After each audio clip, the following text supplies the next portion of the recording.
Hello, Instagram Live. It's Deborah Frances White from The Guilty Feminist, and today we are at the new normal. We are in the new normal, near the new normal. Is it normal yet? Doesn't feel normal, does it? Some days it feels too normal, and I start to think, is this normal now? My guest today is Ellen Jones. Let me see if I can bring her in. Can't see her there yet, but she's been advertising she's on. So I can only assume she'll be there in a minute. Unless she's up. Do you think she's gone to DF Dubs? But she'll be on. She'll see this has come up. Here we go. There we are. And Jones. Ellen Jones. Ellen Jones. Ellen Jones. Ellen Jones. For it to let me in. Hey, and here you are. Do you know, I've dressed up a bit because I saw you advertising your outfit on Instagram. This outfit's great. Have you seen the t-shirt? No, support queer liberation, it says backwards in a mirror. My friend Wednesday, who's a non-binary artist, made it, and I love it. It's amazing. So also, I've got earrings that I made that say gal pals and trans rights. Nice. I am the coolest. I mean, totally. What I was concerned about is, and that's actually, I found this nice light in this room. This is Steve's room, but Steve's away in the country with friends. So I've been using this as an office, but that's a sort of bed office. You know, sometimes when you get a bit cold and you pull a duvet up over you while you're writing. So it looks like I'm sitting in front of an unmade bed, but I think of myself as a Tracy Emin type. So I'm a student in a tiny flat. And when I say this is the only space I have, this is my bed. This is my seat. I'm living in this room that's 2 widths of my arms. Right. And that is the space I am existing in. And our kitchen, which is big enough for one person. Oh, well, you know, I mean, we're going to go on our socially distanced walk, though, remember? Yes, we are. But so we both live in Camden, gang. And so we thought what we could do is time our walk so that we sort of end up in Primrose Hill together, and we can be socially distanced. We can be over 2 meters away, but walking up the hill at the same time, so we can see another human being we recognise and look into their eyes. Yeah. But definitely not go near or touch. No. I mean, that's one of the things that I found really nice. I'm a feminist, but I'm quite enjoying the fact that no men are coming really close to me at any available opportunity. Or like walking, I quite often go for my walks, my outside time at night, just because it's quieter. And I never feel scared anymore because there aren't any people. See, I feel the opposite. I'm much more scared when there aren't any people, because when there are people, I know how to deal with it. If the shops are open, the cafes are open, I can slide in somewhere. When nothing's open, to me, it's like the suburbs where I think, well, what would I do if somebody attacked me? So sorry, I don't want to take away your security away by sharing my neurosis with you, but I just have. The experience of COVID-19 from what we've talked about is you struggling when there's no people and me struggling when there are people. It's true. It's the introvert extrovert problem. I'm just going to turn around so I can lean on this door and see if the light's just as nice. The light is very cute. Is the light nice? Is the light nice? The light is cute. Yeah. I think it's a bit more revealing when I sit on this side. And I'm not really interested in revealing at the moment. I'm trying to do skincare. Whatever I do, my skin is so dehydrated and dry. Tragedy. Don't you think? I don't know. Maybe that's not happening to your skin. Is that happening to anyone else's skin? I just feel my skin is so unbelievably dry. And it's never been like this before. It's always dry, but it's not like this. It's like a desert. My skin is a desert. Someone here saying I'm looking good. Thank you very much. Apparently everyone thinks you look great. Thank you. That's terribly kind. We should get on with our new normal questions. We should. The New Normal is a show where we discuss how we're getting on in quarantine, answering the same questions every day, but with a different guest. So, Ellen Jones, firstly, tell the audience a little bit about who you are and what you do. So, by day, I'm actually a student, and by night, I am a campaigner, a writer, and a speaker in LGBT rights, mental health, disability. It's Autism Awareness Week as of today, which is fun. I'm autistic, I'm very gay, if the giant rainbow flag didn't give that away. Yeah, all the things. I'm the only person I know who's managed to start getting a job during a lockdown. So I'm also now writing positive news stories about ways people are reacting positively to COVID-19. So that's fun.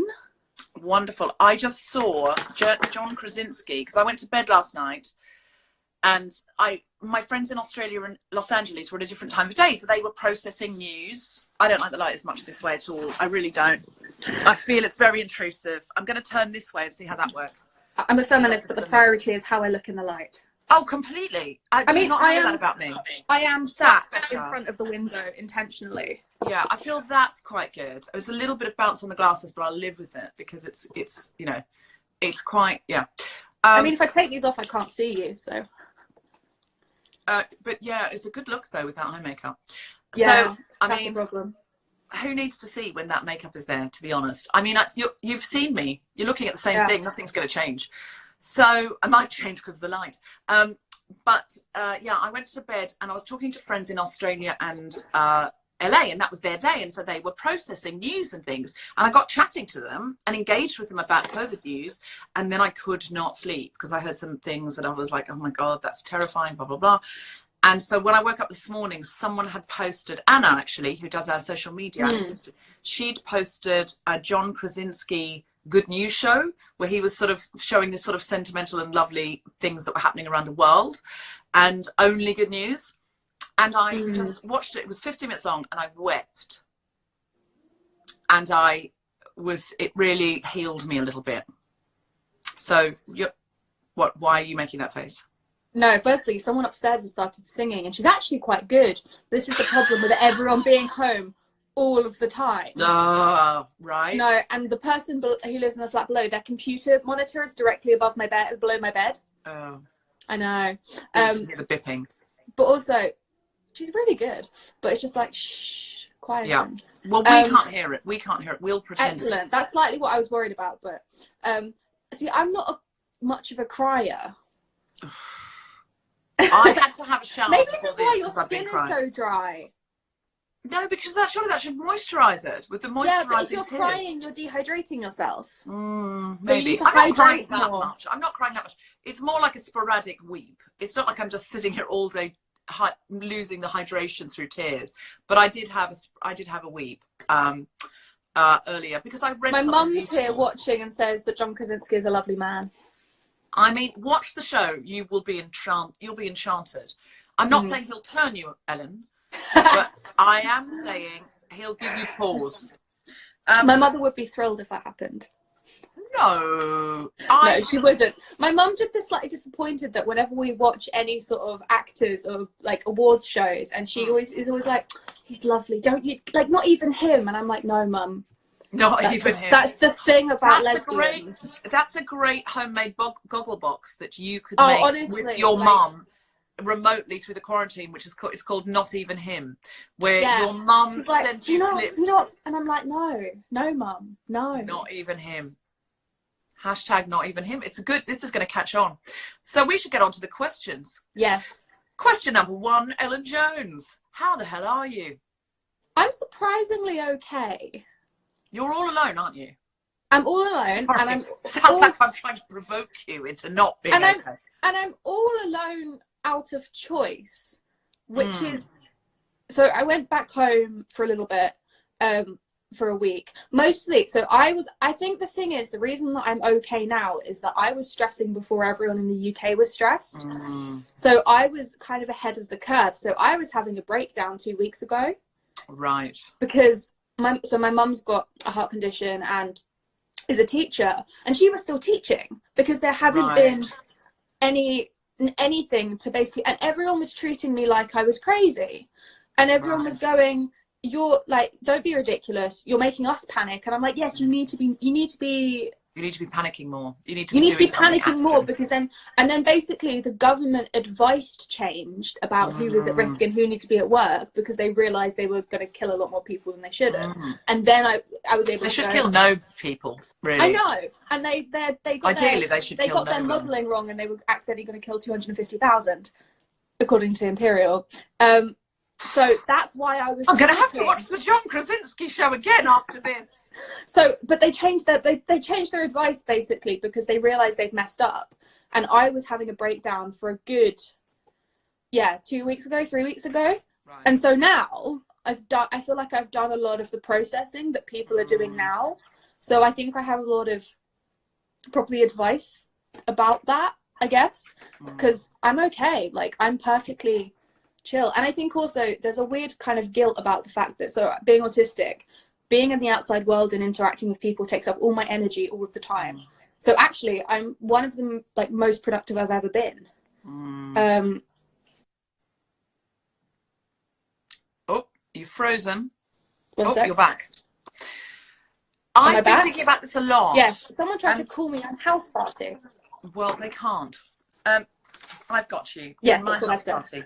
So this brings us on to my next question. What are your coping strategies for being emotionally and mentally stable during this time? So I think my big thing is that I think a lot of people have gone, well, we're going to be inside all the time now. I've got to be a different person. I'm going to use this time to reinvent myself, and I'm going to, you know, start doing things. I'm going to start doing yoga if I've never done yoga. And I'm like, that's not going to help. So actually a lot of what I've done is not, like, quite intentionally decided to do what I normally do, because then I don't freak myself out as much. If you're continuing with your life as it normally is, but you're inside, you're able to function quite well. I see what you mean, but my life cannot be continued indoors because it's my life. My job is to entertain audiences. Yeah. And so my whole job is I congregate hundreds and sometimes thousands of people quite regularly. I would perform in front of thousands of people, and I will entertain them. But also with the Guilty Feminist, we're also using that as a space for activism. That's my job. So that job is hard to do indoors. In front of just Tom Selinsky and my cats. It doesn't feel the same, Ellen. And I'm a regular, I go to yoga 3 or 4 times a week at Try Yoga. And Try Yoga is now closed. So everything I did do, I did out. Yeah, whereas I'm an extrovert. For me, so I'm an introvert, but also I think a lot of the things, quite intentionally, I've planned my life so that the times when I do not have the energy, when I'm too depressed to leave the house, I can work and still not leave the house. So I've kind of had to always have a life that meant flexibility and the ability to stay inside. Also, one of the things I did as soon as I came back to this flat is, you see these pink pieces of paper? Yeah. These are titled Lockdown Morning Checklist, Lockdown Evening Checklist, Lockdown Rules, brackets, non-negotiable, and what I hope to leave lockdown having done / been.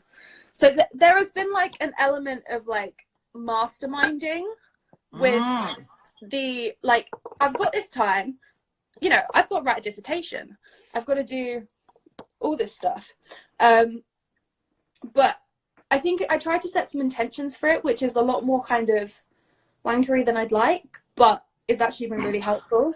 And thing is, I don't get all the things on the list done, but if I get 3/4 of the things on the list done, I've still done 3/4 of the things I wouldn't have done if I didn't have the list.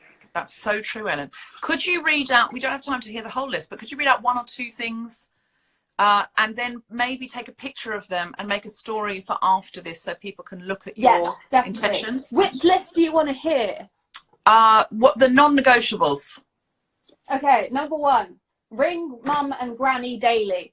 Nice. Remember to take your medication. Good. Eat 2 meals a day and snacks. Great. Don't leave your plates and cups in the room. Good. Remember to wash. No sleeping with your technology in bed. Good. For screen-free hour. And Great. make sure you keep in touch with your mental health team. Fantastic. They're non-negotiables. Yeah, but even then, like, I definitely have currently got cups in here, but they will leave. But my goal is that by the end of the day, I have to have done them all. So even if there's cups in here now, when I go to sleep, the washing up will be done. So this really covers as well what's your routine, because and here's the thing is, I'm a very, very, very unroutined person, and I had a little bit of insight while I was lying in the bath crying, that I realized that I am desperate for routine now. And I think it's because, and it really has given me some experiential empathy for especially autistic children in my life, who are like, but I have to have, you know, this meal on a Monday, or I have to have this. And I think this is my guess, this is my hypothesis, and I may be completely wrong about this, but the autistic children in my life who have, you know, this has to happen on a Monday, and some of the autistic adults as well, this has to happen at 6 o'clock. I suspect now that I need that, it might be about the whole rest of the world, which I cannot control, doesn't make sense to me because it's not the way I would do it, because it's not the way my brain is set up. So if I've got this at 6 o'clock that I own and I control, all of this other noise I can cope with because I'm getting to 6 o'clock and I'm getting to beans on toast and I'm getting to, you know, Thomas the Tank Engine or whatever it is. So I'm getting to this space where I own it, because I know what I get to say what's on the plate, which chair I'm sitting on, and what's happening.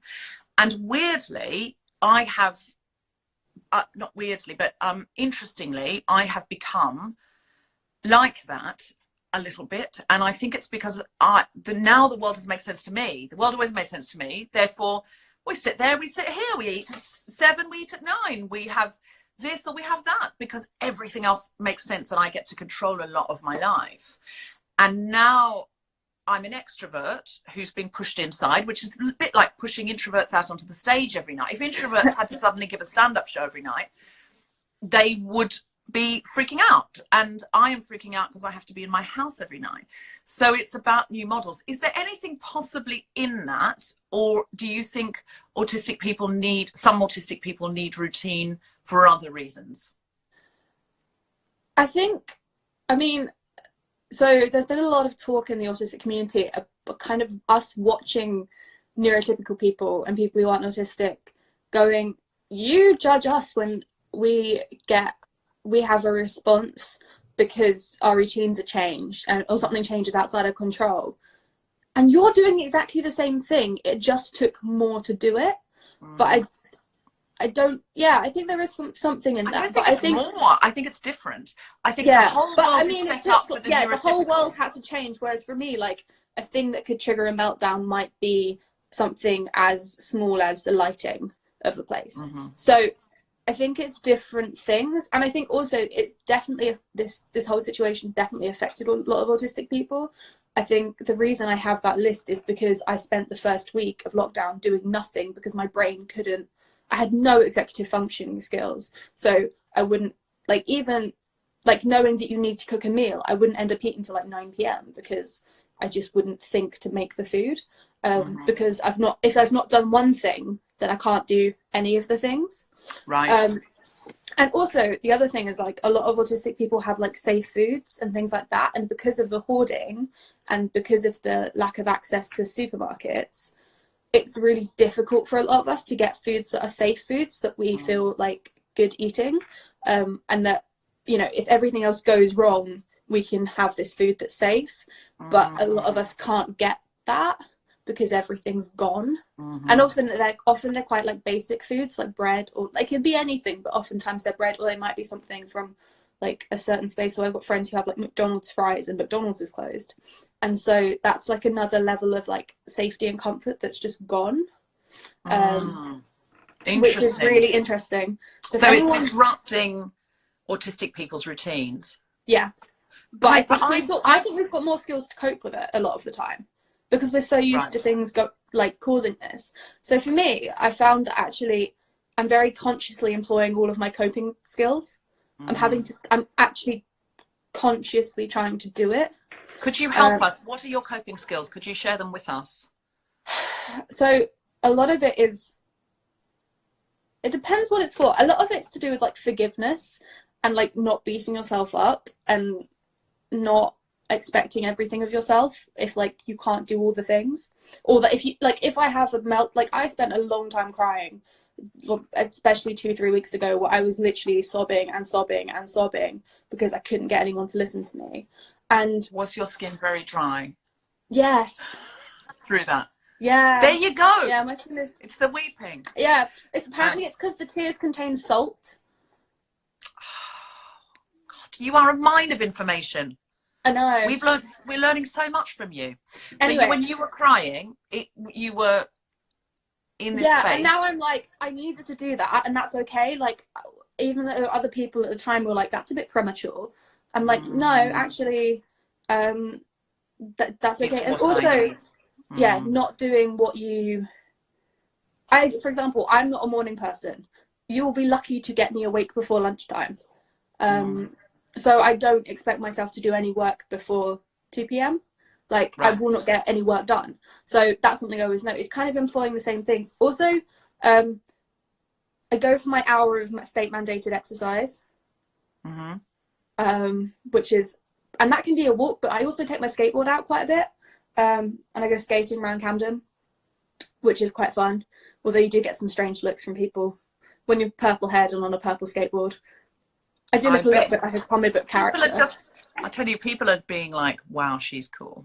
That's what they're doing. I think they are. But the thing is, I've also lost my my biggest coping mechanism is the gym. I used to go to the gym every day, and I can't do that. And I'm not a runner. So I'm having to exercise in this space, which is literally, that's my wall, that's my desk. That is not a lot of space to work with.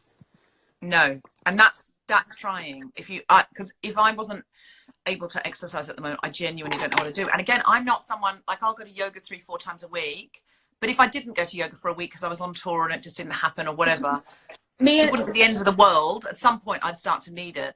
But people who go to the gym every day who suddenly can't, it's very challenging. It's really, I'm doing stuff on Zoom. My brother's A-levels just got cancelled, and he was the captain of his rugby team and went to the gym every day on top of rugby practice, and he suddenly got nothing. Also, Holly in the chat, so Holly Bodemede and I basically were like, we're going to make ourselves run 10k a week each, however much we do it. So we're doing that at the moment. So apparently I do get exercise, but I'm not doing that. I'm doing dance on Zoom, dance fitness on Zoom, and I'm also doing I can't imagine anything worse than dance fitness. Well, we all have to find our own path. Yeah, true.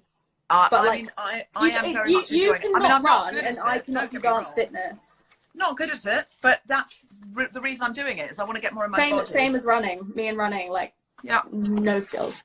Just want to get more in my body. It doesn't have to be for good. It can be for self. Yes. Can I ask, is there anything about this whole thing that surprised you about yourself or the world, that you went, oh, I didn't know that, or people are responding this way, or oh? I think I'm really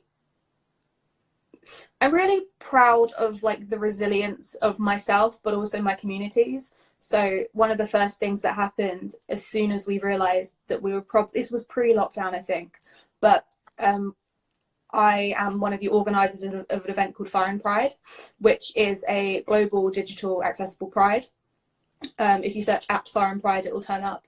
But my friend Hannah Daisy, who's an artist, basically was like, had a dream about this day. Woke up the next morning, told some of us, and then we organised it. And we're hosting every single day. We have takeovers from various LGBT people throughout the world, from like people you would know to people you've never heard of, talking about everything from trans history to being a queer person and doing DIY and being a builder, or like running workshops or art therapy and all these things just through Instagram. And we've really kind of come together, and that's been a real blessing, because, and also this was all the prides have been cancelled, every single, and that's the thing for us. That's not just a really important thing in terms of our rights, in terms of our community. That's all the time like, a lot of us as creative people get hired because of Pride, because of Pride Month. So brands aren't going to be investing in the community, which means we're not going to have as much money, which means it's going to perpetuate a lot of the issues that already exist. And also, a lot of Pride isn't accessible anyway, so we've like really made sure that the text is accessible, that we're doing it in, things are captioned, and we've got as many people, different types of people on the team as well. And it's been really nice over the 2 weeks to just do something. And I guess it brings me so much genuine joy to see like how many people turn up and want to be involved in things. If you say, we'll hold space for you, people who wouldn't even necessarily normally feel like they could like do that suddenly are showing up and being like, can I talk about this? And we're booked up for like the next month. It's great, and it brings me so much joy.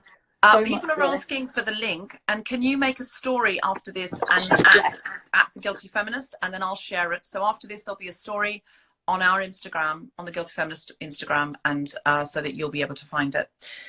Can I ask you, any books, films, anything, TV shows you're binging, anything you'd recommend? Okay. Books, I have 3 for very different reasons. The first one is called Overcoming Burnout, which is by someone called Nicole Rose, and that's like a very, if you want to get practical but also like a bit of theory, a bit of feminist theory, a bit of kind of like abolitionist theory, there's a lot of, but in an accessible way. It's a really kind of thin book.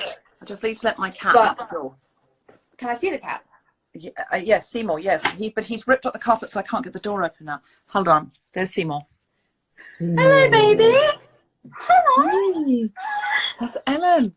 And there's Audrey. Hello, Audrey. Here we are. I'm going to try and open the door for him. This is such professional television. Let me open the door for my cat. I can't open the door for the cat because he's ripped up the carpet. That means it's bunched up. Everyone's a fan of the cats. Oh, my God. People are also recommending yoga with Adrienne. And, yes, yoga with she is a Adrienne global is the one phenomenon. Yoga that I like. I really would like to get her on this show, actually. I'd love to get her on this show. Do it. It would be wonderful. I'm going to try. Let's try. Okay, cats, the door is now open and now they don't want to go out of it. I mean, Seymour has gone. Seymour has gone. So that book sounds great. Do you have any TV show you're binging? So I watched in one sitting all of Self-Made, which is the Netflix series with, why can't I remember her name? I've been talking about her all week. Octavia Spencer, of course. Yes. And that's about the first Black woman millionaire in the US. I wrote about her in the Guilty Feminist Yes, book. I was going to say you wrote about her, but that's about her. And I watched it in one sitting in the bath and reran myself a second bath so that I could sit and watch it for 4 hours because it was so incredible. She's one of my favourite Guilty Feminists. She's so good. And also it's just really well written. I cried in the first scene. There's kind of a monologue about hair and the importance of hair, which makes Fleabag's monologue on hair look like absolutely nothing. And I say that as the biggest Fleabag fan. I cried so hard. Wow. Would recommend that. I'm so excited to see it. And any other books or TV shows you've got, you can make stories and we will share them. Yes. But now we need to go on. Do you have any pets, costumes, or anything you'd like to show us in the room? I mean, basically my room is a giant gay mess.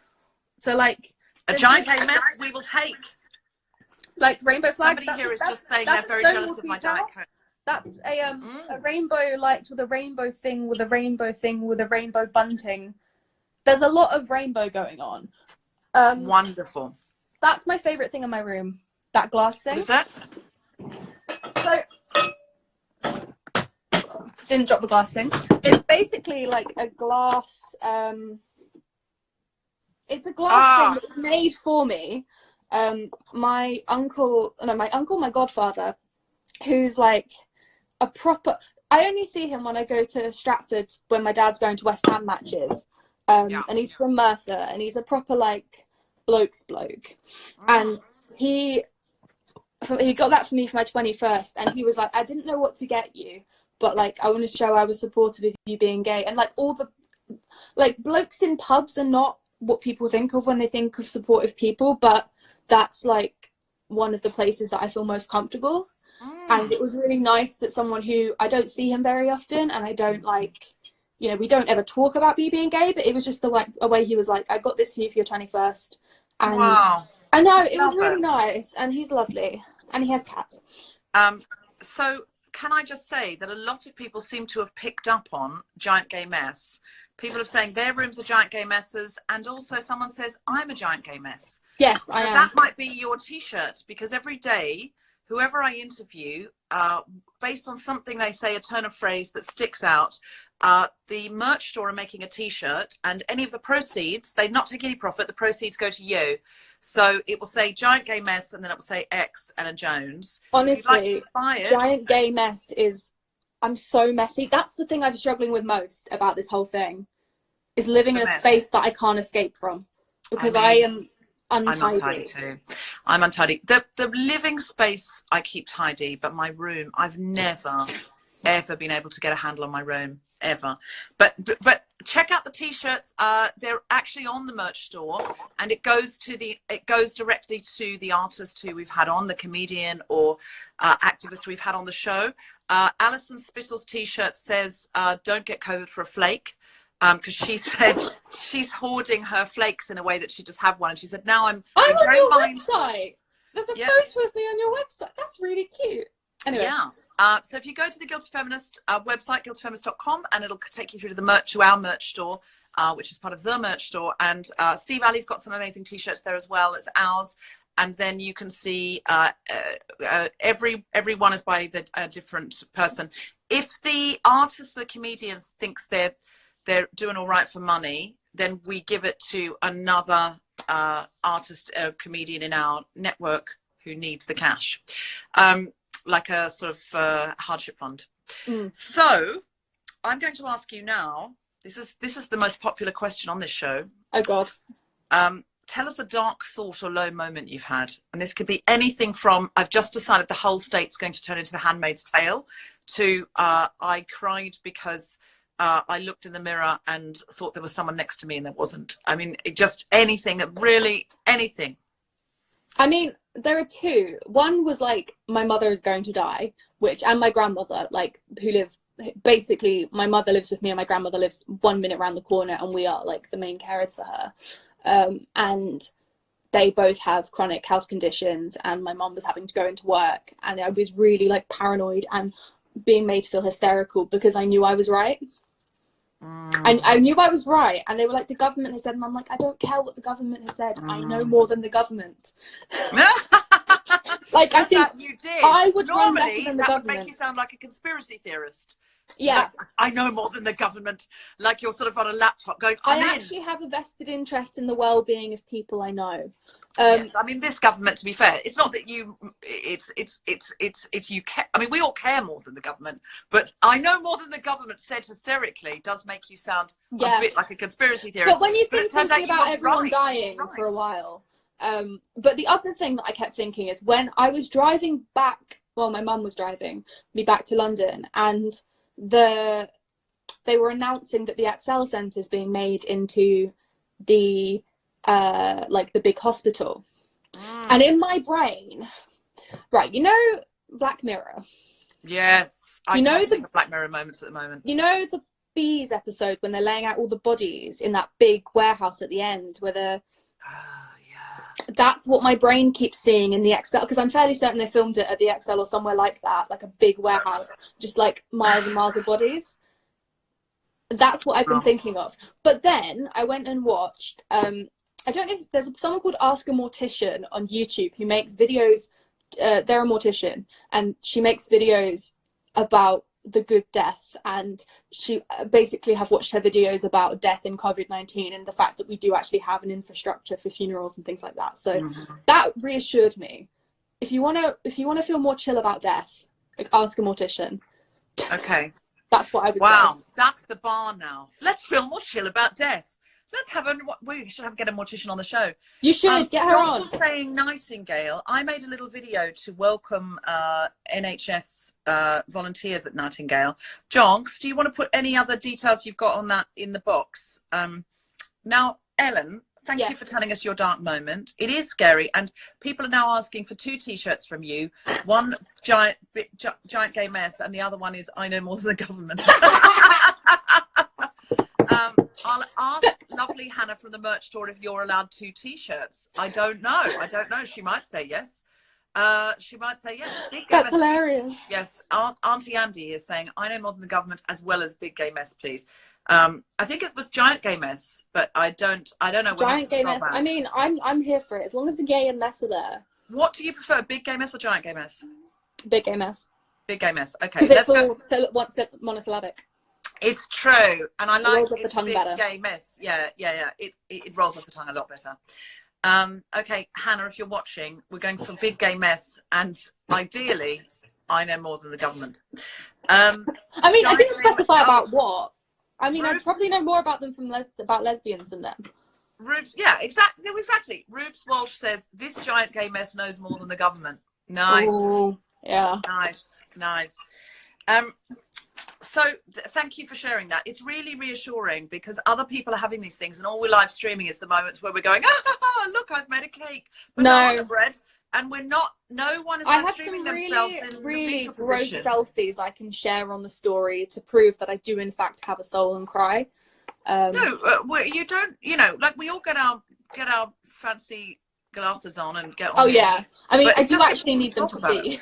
Yeah, I mean, if you want to, you're not obliged. Is there a piece of online feminism we can help you with today to give our day a little bit more purpose and meaning? Because we used to do feminism outside the house, and now we need to do it inside the house. Anything we can help you with? So support Fire and Pride, and also the thing that I need is I'm now writing about positive news stories. So I'm going and finding organisations that need help right now, but I think we're hearing a lot about big organisations, but the ones that need the most help are the smaller ones that maybe don't have access to PR and press, and whose issues are really, really big. And the organisation that I now work for are really keen to profile the issues that other, like small organisations, and the issues that other places don't want to go. So they want to know about homeless people, about refugees, about period poverty, and about how individuals, community groups, charities and organizations are like struggling, and also like want to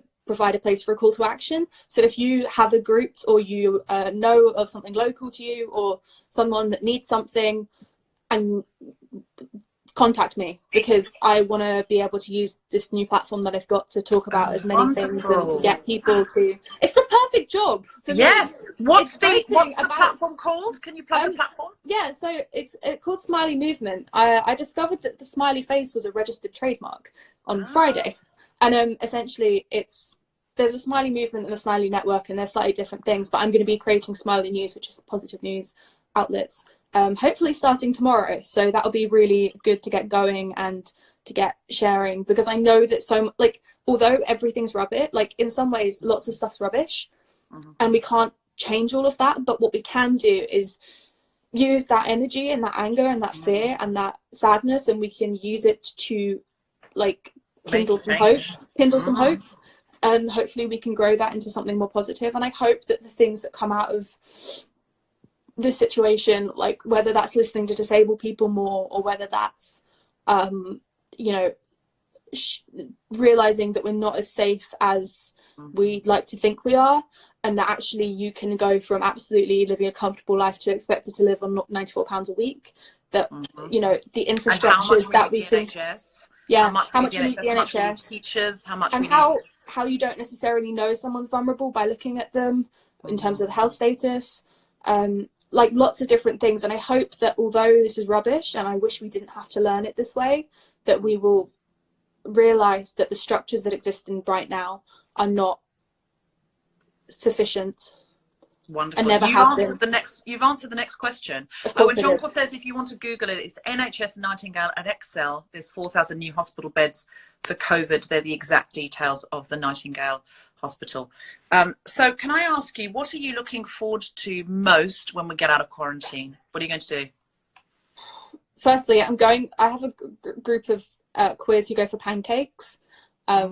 We have a queer pancake night that started by accident. We all went for pancakes together, and then we had a waitress who wanted to know how we all knew each other, and we couldn't really out each other at the dinner table. And there was a dozen of us or so, and suddenly we had to be like, we all sort of looking at each other going, am I allowed to say this? Went, we're a fortnightly pancake group. And now we run a little pancake group, and it's very cute. And also, I'm very excited to go to the ladies' pond and swim in a freezing cold pond. I cannot wait for that. In the sunshine, and read Moomins, and just absolutely wonderful. And finally, I'll be with you. I would never swim in that pond ever, but now I really will, because it's outdoors and I can, and it'll be cold and it'll be exhilarating. It'll be. I guess if you grew up in Australia and you actually have access to a warm ocean. Yes, that's true. Oh, I didn't tell you my other coping mechanism. I watch Bondi Rescue obsessively. Amazing. I started last year when I injured my back, and I watched all the seasons in 1 week. And I continue to watch it obsessively. It's really good mindless television. It's so predictable. there are waves and people drown and there's men. Excellent. Look up the Bondi Rescue. And It's finally, all on YouTube. do you have any I'm a Feminist butts? Oh, do I have I'm a Feminist butts? My I'm a Feminist butt today is I'm a Feminist butt. God, I wish I'd got a pedicure before this. It was sort of cusping on the end where it was just too good it was profligate to go and have a pedicure. But now I absolutely should have done it. And if we ever have to quarantine again, if we get out and then it looks like we're going back in, there's certain things I will be doing. I'll be going and doing a full service. I can tell you're much more femme than I am, because yesterday I took a razor blade and did my undercut in myself. Yeah. I just shaved off all the back of my head. I mean, I might get there in week 3, to be fair. Honestly, but I'm now regretting this because it's itchy. Like, I've got razor burn on the back of my head. Love the colour of your hair, though. It's stunning. Thank you. I had to go on a mission. I'm a feminist, but the worst thing about quarantine is the fact that I couldn't find my hair dye. There you go. It was so bad. I have purple hair dye is so hard to find, but it's my brand now, and I genuinely got to the point where I was like, I have to change my hair colour. I mean, has it come to that? It is like the Blitz. It's just like the Blitz. I genuinely, that, darling? I was like, I'm going to have to change my hair was going the colour of your glasses at the front. It was going greeny blue, and when it's your identity, yeah, it's tough. I've had this hair for 2 years now, and before that I was brown and boring. So, they want to see the back of my hair. Excuse me, I'm brown and boring. Yeah, but like, I don't know, I feel like... Cooler than me. Yeah, I get it. Younger. Yeah, go on. Turn around. Show us the back of your head. No, it's not that good, because I couldn't do it myself. I'm alone in the flat. We'll be the judge of that. Show. There's a tiny bit there. Yeah? Oh, it looks good. Yeah, but it's actually gone quite well. It's very cool. I'm doing a thing where I'm just washing my hair, putting some salt spray in it, and just going for a beachy holiday look, because I can't blow dry my own hair the way that blow dry professionals do. Imagine owning a hairdryer. I'm a feminist, but my natural beauty is predicated on a team of experts. And really, I'm absolutely... My eyelashes are coming out a little bit. Can I do a shout out for my hair place? Because they're a non-profit that works with predominantly LGBT people and also people with like disabilities. They're called Open Barbers, and because they run non-profit on a sliding scale and make things fully accessible, because of the crisis, they're at risk of closing down. So they've actually got a fundraiser. So if you have any spare money, you can throw at them. They are one of the most important. They're not just a hair salon. They're also a place where community groups run, and there's cut price therapy. There's like sliding scale therapy, and the fact make a story. I will do, but if that goes under, I will be genuinely devastated. It's so important. Make a story, and our community will throw them £1 each. Yeah. And if you love and know Soho Theatre, can you just go and check out Soho Theatre on Demand? Our friends Jen Brister, Shafi Kasandi have shows on demand there, and I just desperately don't want Soho Theatre to go under, because they don't really, you know, yeah, they're so good, and they nurture new writers, female writers. Yeah. So I if you do the thing, just go and get something on demand. Go and get Jen Brister show, Shappy show. Have a look who else there's probably other Guilty Feminist regulars there as well. Yeah. And new people you might discover and find. And also, if you want to do, if you want to support some queer art, the BFI Flair have put their stuff online, and you can do like so they normally have an LGBT film festival that would be now, but that's obviously not happened. No. So they've put it all online, and there's essentially like an iPlayer, and I think the first week or the first 2 weeks are free. So you can go watch and support all these really brilliant films from around the world made by LGBT people about LGBT people. Documentaries, short films, feature lengths. It's so good, and please go make the use of that service. Make a story. I will do. Afterwards, check out Ellen Jones's stories. Check out the Guilty Feminist stories, and you will have so much more information at your fingertips. Ellen Jones, you are our favourite big gay mess, and you know the governments. Thank you so much from the New Normal. This week's guests include Sindhu V. Kiri. Who else do they include? Kiri Pritchard McLean, Jade Adams, and honestly, Kima it's so Bob. good. Kima Bob. I think it's Kiri tomorrow, and check it out on our story and in our feed the days of the week. But I think it's Kiri tomorrow, so tune in for that. 6 o'clock, Monday to Friday. It's the New Normal. Join us then. Thank you, Ellen. Thank you, our wonderful audience, and good night.